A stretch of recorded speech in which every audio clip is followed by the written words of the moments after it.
Plus de 3000 dossiers toujours en attente à la CARSAT, soit plus de 3000 personnes dans le Nord-Pas-de-Calais et en Picardie qui attendent le paiement de leur retraite. Depuis plus d'un an, la CARSAT, l'organisme qui verse ces retraites, enregistre des retards importants. Aujourd'hui, le directeur a convié les journalistes pour faire le point sur la situation. Il assure que des mesures sont prises pour traiter au plus vite les dossiers, la priorité étant faite aux dossiers en urgence sociale. Des paiements anticipés sont réalisés et puis les permanences d'accueil du public ont été réduites en agence.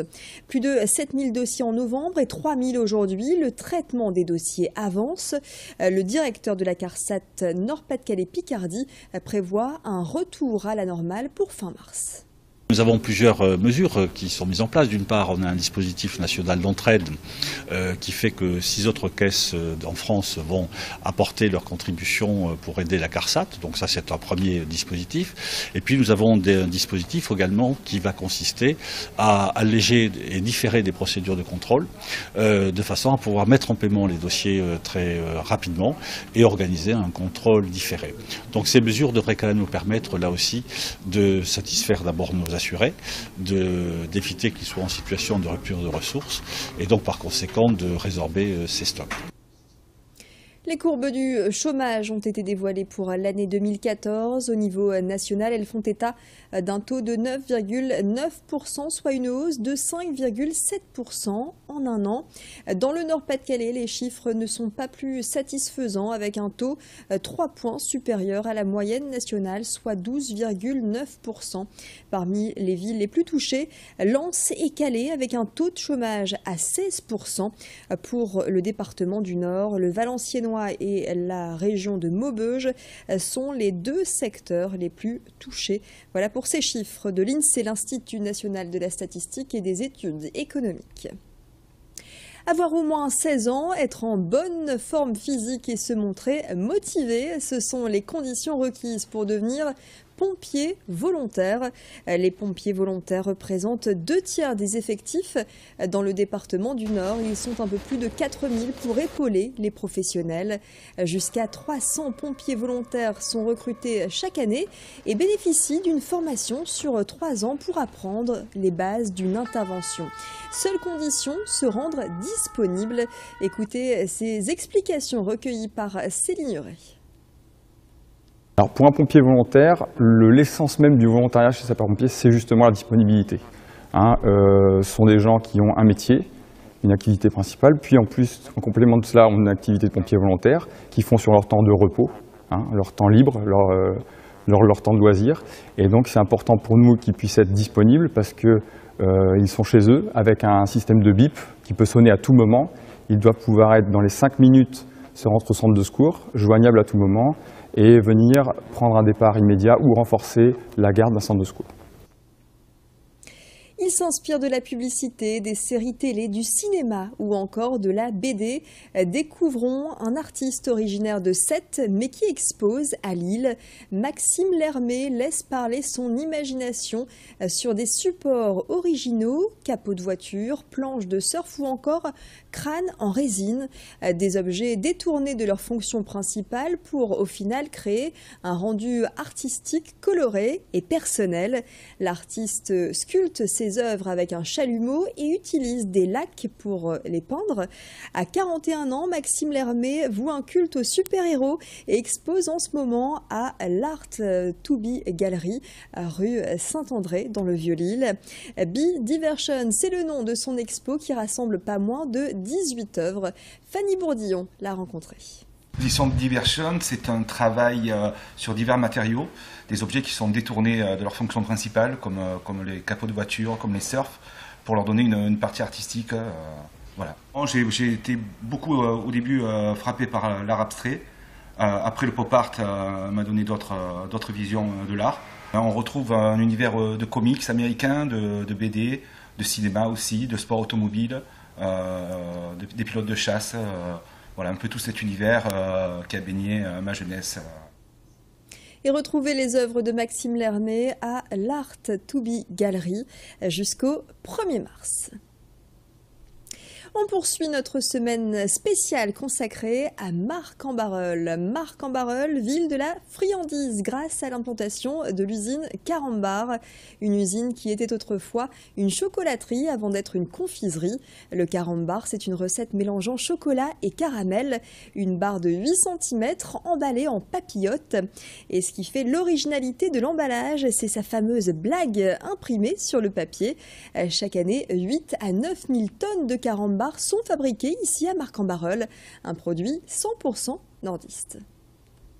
Les machines nécessaires à fabriquer Carambar sont des machines assez complexes et sur lesquelles donc on a développé depuis 60 ans un savoir-faire, et donc il n'y a qu'un seul point de fabrication de Carambar. Ce bonbon avec cette double papillote n'est fabriqué qu'à Marcq-en-Barœul pour la totalité du Carambar vendu dans le monde. Donc l'origine, en fait, ce produit a été créé et né ici, et son développement continue au travers des années ici sur le site de Marcq.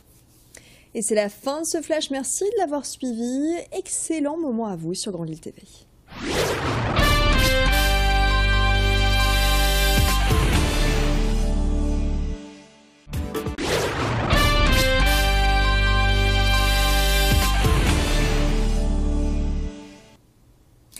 Et plus de 3000 dossiers toujours en attente à la CARSAT, soit plus de 3000 personnes dans le Nord-Pas-de-Calais et en Picardie qui attendent le paiement de leur retraite. Depuis plus d'un an, la CARSAT, l'organisme qui verse ces retraites, enregistre des retards importants. Aujourd'hui, le directeur a convié les journalistes pour faire le point sur la situation. Il assure que des mesures sont prises pour traiter au plus vite les dossiers, la priorité étant faite aux dossiers en urgence sociale. Des paiements anticipés sont réalisés et puis les permanences d'accueil du public ont été réduites en agence. Plus de 7000 dossiers en novembre et 3000 aujourd'hui. Le traitement des dossiers avance. Le directeur de la CARSAT Nord-Pas-de-Calais-Picardie prévoit un retour à la normale pour fin mars.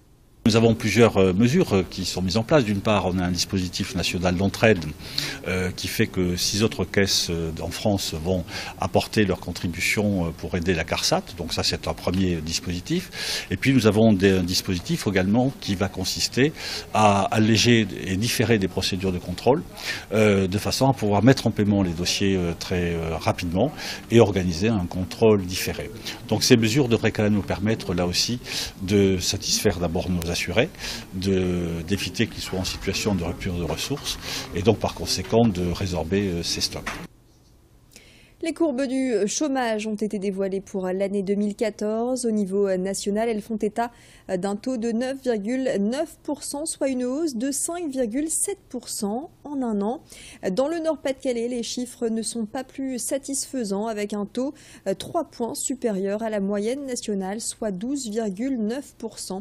Parmi les villes les plus touchées, Lens et Calais, avec un taux de chômage à 16%. Pour le département du Nord, le Valenciennois et la région de Maubeuge sont les deux secteurs les plus touchés.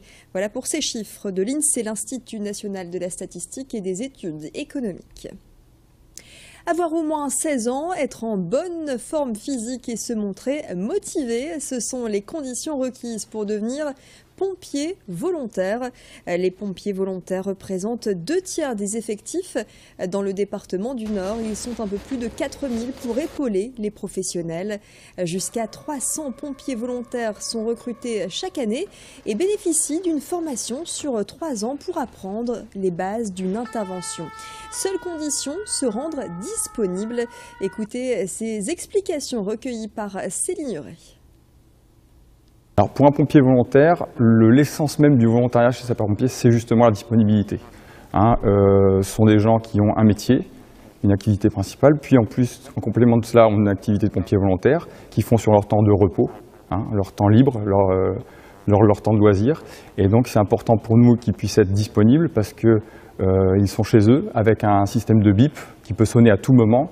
Ils doivent pouvoir être dans les 5 minutes, se rendre au centre de secours, joignable à tout moment, et venir prendre un départ immédiat ou renforcer la garde d'un centre de secours. Il Il s'inspire de la publicité, des séries télé, du cinéma ou encore de la BD. Découvrons un artiste originaire de Sète mais qui expose à Lille. Maxime Lermé laisse parler son imagination sur des supports originaux, capots de voiture, planches de surf ou encore crânes en résine. Des objets détournés de leur fonction principale pour au final créer un rendu artistique coloré et personnel. L'artiste sculpte ses œuvres avec un chalumeau et utilise des lacs pour les peindre. À 41 ans, Maxime Lermé voue un culte aux super-héros et expose en ce moment à l'Art to Be Gallery, rue Saint-André dans le Vieux-Lille. Be Diversion, c'est le nom de son expo qui rassemble pas moins de 18 œuvres.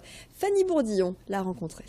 L'exposition Be Diversion, c'est un travail sur divers matériaux, des objets qui sont détournés de leur fonction principale, comme les capots de voiture, comme les surfs, pour leur donner une partie artistique. Voilà. J'ai été beaucoup au début frappé par l'art abstrait. Après, le pop art m'a donné d'autres visions de l'art. On retrouve un univers de comics américains, de BD, de cinéma aussi, de sport automobile, des pilotes de chasse. Voilà un peu tout cet univers qui a baigné ma jeunesse. Et retrouvez les œuvres de Maxime Lermé à l'Art to Be Gallery jusqu'au 1er mars. On poursuit notre semaine spéciale consacrée à Marcq-en-Barœul. Marcq-en-Barœul, ville de la friandise grâce à l'implantation de l'usine Carambar. Une usine qui était autrefois une chocolaterie avant d'être une confiserie. Le Carambar, c'est une recette mélangeant chocolat et caramel. Une barre